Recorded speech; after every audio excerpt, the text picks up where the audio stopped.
Ahojte moji milí, pozdravujem vás a máme tu dnes prvý jarný deň a ja som sa rozhodla, že si dáme takéto odkazové karty a pýtala som sa v podstate na kolektívne odkazy pre toto obdobie, na túto jar 2024.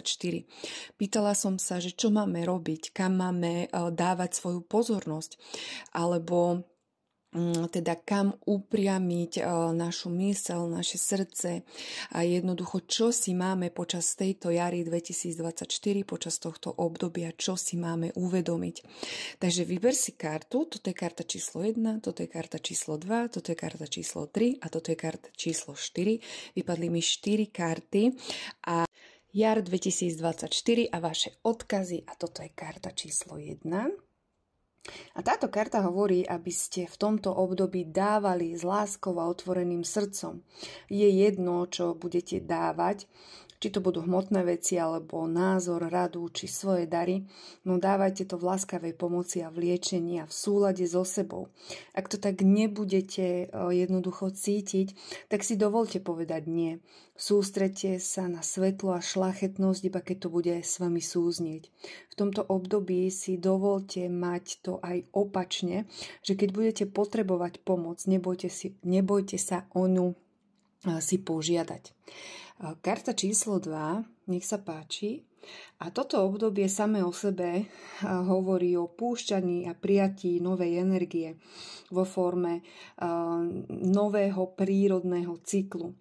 Táto karta hovorí o tom, aby ste v tomto období boli ochotní tak nejako odpustiť sebe aj iným a je jedno za čo a teda znova si tak nejako vybudovať dôveru hlavne u seba.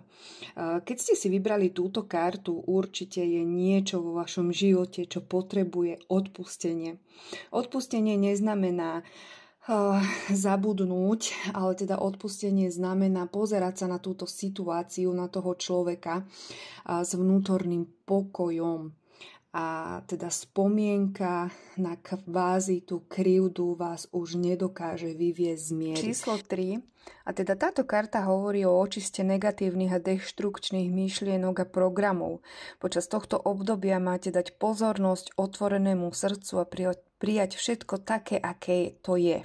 To znamená dovoliť si, aby to také bolo. Nekladte odpor a nevnúcujte svoju pravdu. Každá pravda je pravdou pre toho, kto ju hovorí, samozrejme. Maj so sebou súcit v dôvere svojej starosti, odovzdaj životu, život sa postará.